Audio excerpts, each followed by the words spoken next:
สบายดีพี่น้องสบายดีซีเตียงแพงสุขทุกคนสมสบอนเลยพี่น้องเนาะพ่อแม่เพิ่นมาแต่กลางพุซีพี่น้องเนาะเพื่อเขากาดโอเคเพิ่นมาเยี่ยมมายามมาลินบุญมาเบิ่งหมอลำพี่น้องเนาะโอเคเถอะเขานำ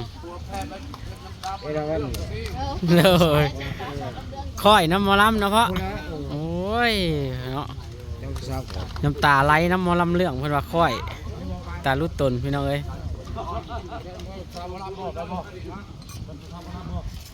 เขาพี่น้องเนาะ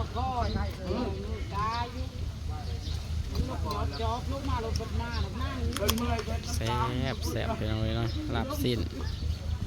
สู้กันกินซีนแกงซีน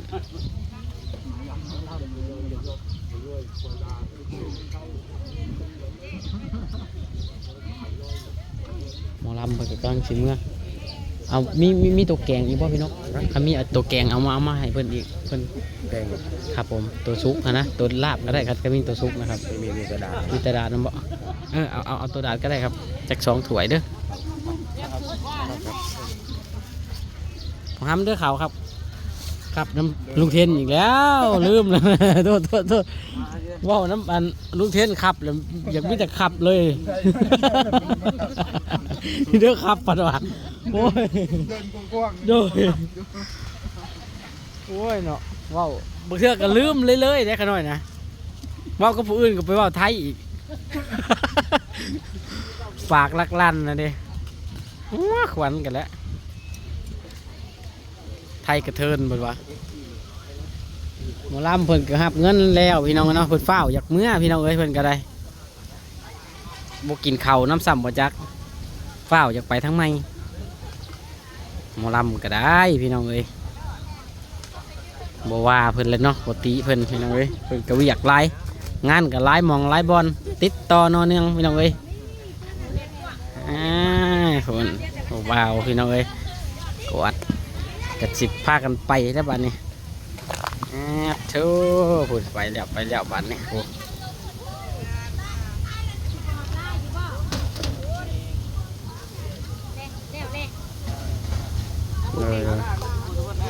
โดยโชคดีเดินทางปลอดภัย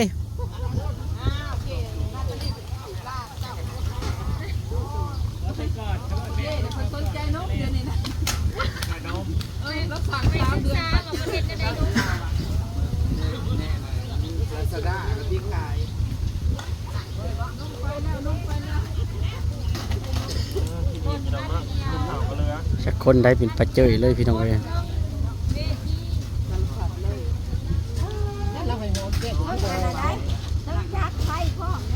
เพิ่นสิไปล้ำใช้ต่อมือแรงเนี่ยเมืองโขงโดยว้าเที่ยวขึ้นเหนือลงใต้เที่ยวขึ้นเที่ยวลง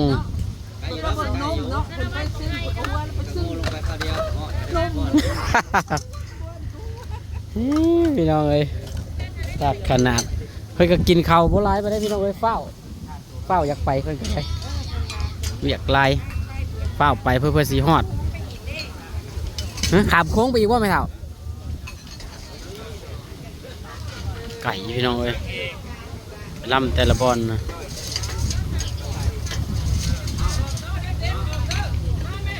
เอาไหมฮะเอาไหมมาพี่โอ้ยไปไก่หลุดเลยเด้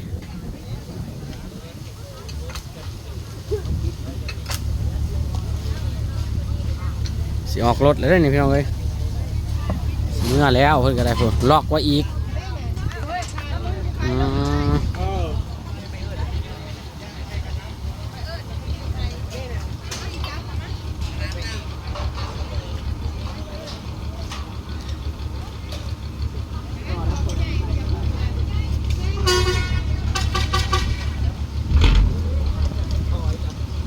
อย่าออกนะครับอย่าออกเด้อ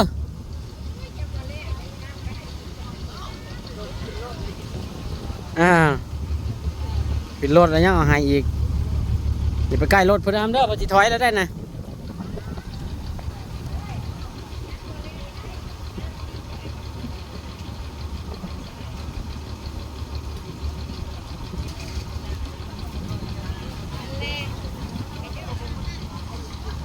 มอลำสิเมื่อปลาแล้วพี่น้องเอ้ย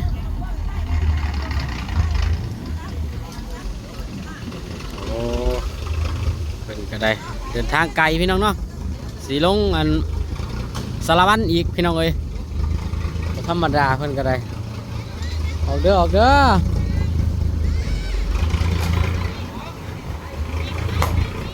เหยียบก้นน้ำปุ๋ยรถ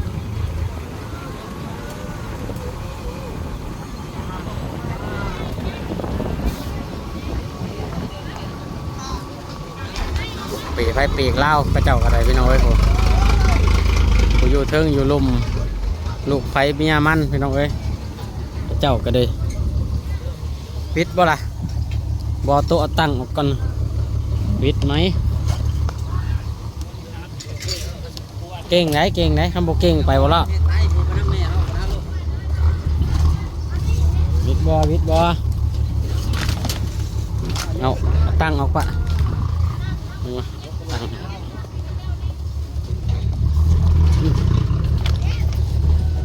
เก็บตังค์เอาอีกให้เพื่อนพี่น้องเอ้ย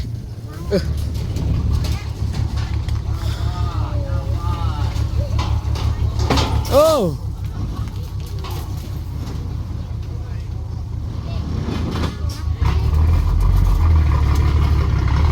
รถใหญ่รถยาวพี่น้องเนาะเพื่อชีวิตถอยหน้าถอยหลังถอยใส่ถอยขวาอยู่นี่เลยเนี่ยนี่จะถอยอีกกักหนึ่งแล้วเนี่ยอยากขี่ออกได้เนี่ยชันบูวิทได้เนี่ย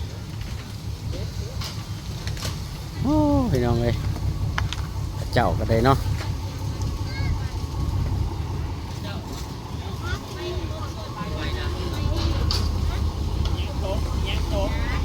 จากอยู่ไซเป็นอยู่ไซเลยพี่น้องเลย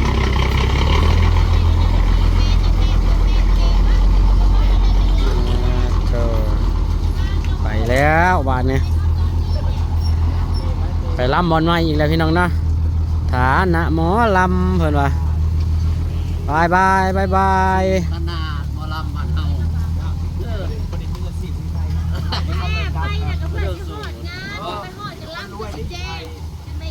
เขาตาแม่เฮาเนาะนักร้องหมอลำนี่ก็น่าจะขี่รถต้นตัวซ้ำนี่มันก็บ่เกินค่าน้ำมันก็500,000กันไปได้สำมาสำบ้านเฮาเลยสำมาแต่บ้านเขาคันเดียวทั้งเครื่องทั้งสุดยอดพี่น้องเนาะรถคันเดียวแกไปเบิดทุกอย่างพี่น้องเนาะ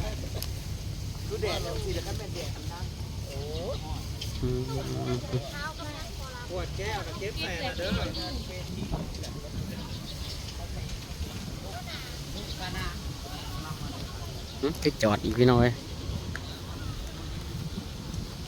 แข่งคำแดนขมวนลงใต้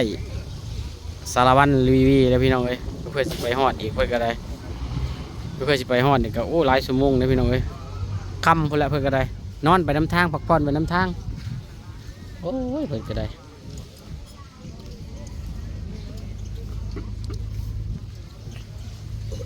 กินให้อิ่มนะพ่อเอ้ยโดยอิ่มแล้วแกกับเ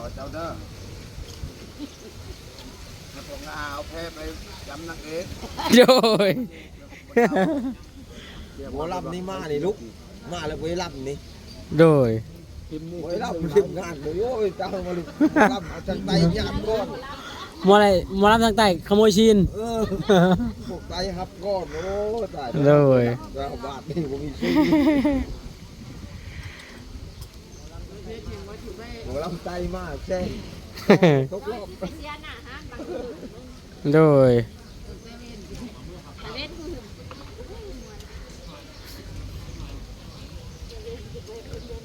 เกินเนาะ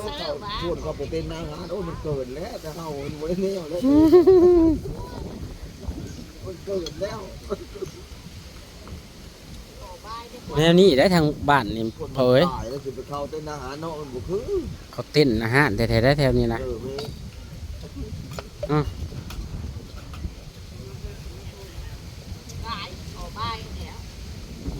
นั่งจะร้องกับบริษัททุกคน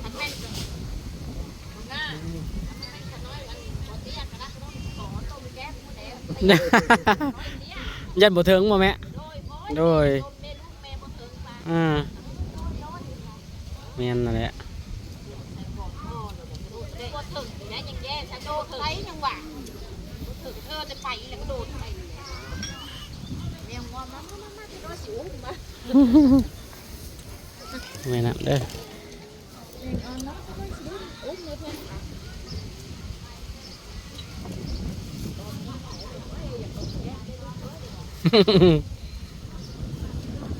ไปรูปแรกเลยว่า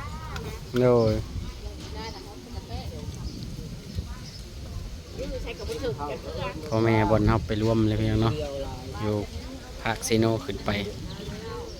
บอลเฮาไปอยากกันแหละ กินข้าวกับเบิ้ล เลยเชิญเพิ่นลงมาหอดมาเที่ยวบุญมาเบิ่งหมอหลอกหมอลำพี่น้องเอ้ยเนาะลาบซีนเนาะแม่เนาะแซ่บแซ่บว่าสั่นพี่น้องเอ้ย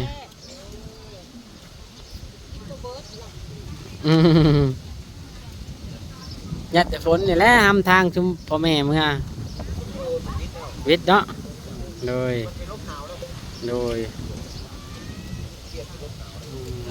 ฮะกินน้องกินกินโอเคพี่น้องเนาะสลักอยู่นี่เอาไว้สมิก่อนเด้อพี่น้องเอ้ยขอบคุณหลายๆพี่น้องมาไปสุขสุขคนขอบคุณทุกกำลังใจขอบคุณทุกคอมเมนต์พี่น้องเนาะขอคลิปนะสลักอยู่นี่สวัสดี